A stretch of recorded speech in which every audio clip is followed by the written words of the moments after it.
Hey YouTube, what up? So if you guys are new to my channel, my name is John and I am vlogging my journey towards financial independence. It's been a while since I made my last video and to be honest, frankly, I've just been feeling really under the weather lately. I've essentially become one with Pepto-Bismol. And to be honest, I've been really struggling with motivation with my financial goals, especially after Black Friday and Cyber Monday, where I totally blew my budget out of the water and take zero responsibility for my actions. I was a victim of consumer culture. Just kidding, I am dealing with the consequences of overspending. I don't really regret anything because I got some amazing deals and those were things I was going to buy anyway, but I did spend over $1,000 on a bunch of stuff and I do plan on making a video on basically my Black Friday and Cyber Monday haul, so yeah. Also, shout out to Nick Sky Hoyt again. I actually mentioned him in a previous video on my YouTube channel. Basically, if you don't know, he's also a financial independence enthusiast. He's really into like real estate and frugal living, so yeah. I ended up winning his 100th subscriber giveaway, and the prize was $20, which I can use to buy a stock and this bag of ducks. So, I love his videos. Check out his YouTube channel, and I really dig his vibe. And I will post the link for his video down below. So, yeah. So in order to get myself back on track with my financial goals, I figured I would do a video detailing my budget plan for 2020. All right, let's do this. So I organized my budget into 3 sections because I value simplicity. So on this top section, I have fixed costs, then I have semi-fixed costs or variable costs, and then I have unexpected costs. Fixed costs typically include things like housing and utilities. Semi-fixed or variable costs are typically things that I buy throughout the month, but the cost can be variable. And unexpected costs are things that I wasn't really planning on buying ahead of time. So let's get started with the top part of my budget, which is fixed costs. So here I have my mortgage, interest, taxes, and insurance, which I pay like a lump sum to include all of it, and that comes out to about $1,400 a month.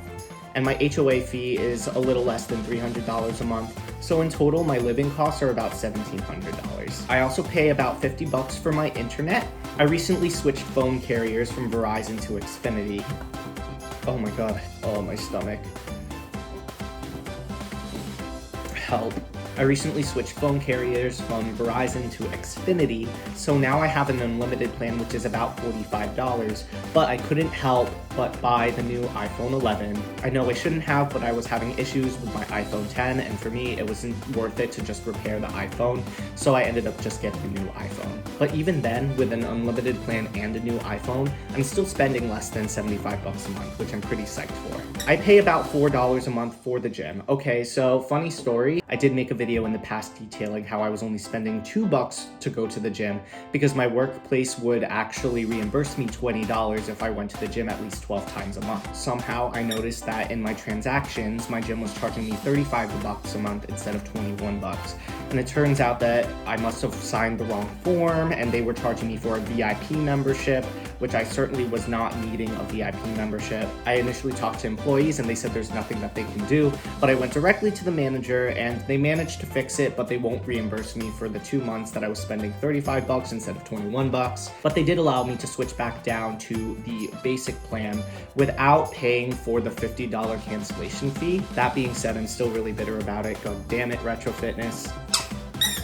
So I got downgraded to the basic membership, but the thing is I'm spending more than I was before because there's no promo right now. So I'm still really bitter about it, but if I'm only paying about $4 to go to the gym, I really shouldn't complain. And I actually have a new fixed cost that I added in here, which is disability and life insurance. Now for me, I actually don't mind spending $170 to have disability and life insurance. My reasoning for this is that the disability insurance will pay me up to $4,000 a month in the event that I cannot work. And my life insurance policy, which honestly is kind of morbid, allows me to give all of my assets to my little brothers, who are my beneficiaries in the case that I do die.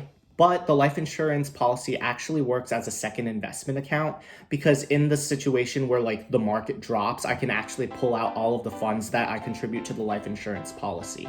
I personally value financial security, so paying for more life insurance when it's actually acting as an investment vehicle for me is something that I have no problem spending money on.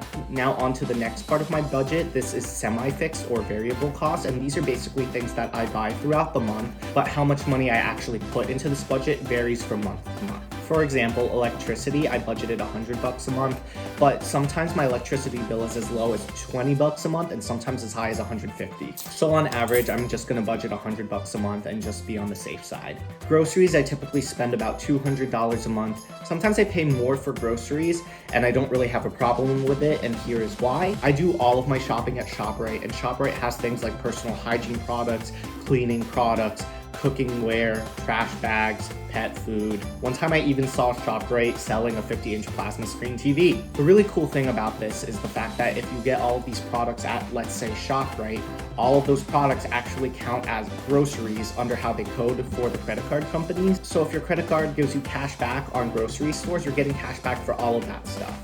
So I'm actually saving money buying stuff at ShopRite versus buying stuff at Walmart or Target. For gas for my car, I typically spend about $125 a month. I actually feel like my car runs a lot smoother when it's using premium gas versus regular gas. And miraculously, when I switched over to premium gas, my check engine light disappeared. Yeah, that was another thing. But the car repair shop basically said that they thought that the check engine light was only on because I was using regular gas. When I used that CataClean for the catalytic converter cleaning thing, and I switched over to premium gas, my check engine light disappeared, so no complaints. And another cost that I have is dining out, and I know what you're thinking. I spend way too much money on dining out. I am dating someone currently, and I like to offer to pay a lot. I don't really mind this expense that much, and we take turns paying for each other. So yeah, my third part of the budget is unexpected costs, and this is just like my miscellaneous stuff that I didn't plan on buying. This also includes my Life Happens fund. I do have a high yield savings account with Wealthfront, which I'm very happy with, but I like having some extra cash on the side just for things that I wasn't really expecting that don't necessarily require me to dip into my emergency fund. And the remainder of the money that I don't use for this Life Happens fund, I typically will put back into investments. Still, it's nice to have some liquid funds in my checking account just in case something goes wrong that I wasn't expecting. So if we take all of this into account, my expenses come out to about $3,400, and I know that I can trim in some other areas. And my income over here is about $6,400, and that's after taxes and after my 401k contribution, which I max out.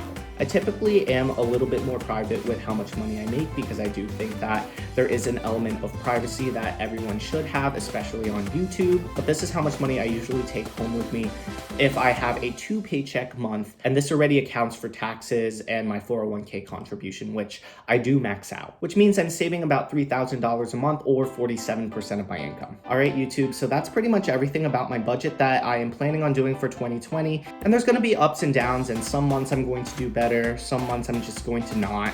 But hopefully with consistency and determination, I will be able to save about 50% of my income. All right, that's it for now. I do plan on investing all of that money that I am saving.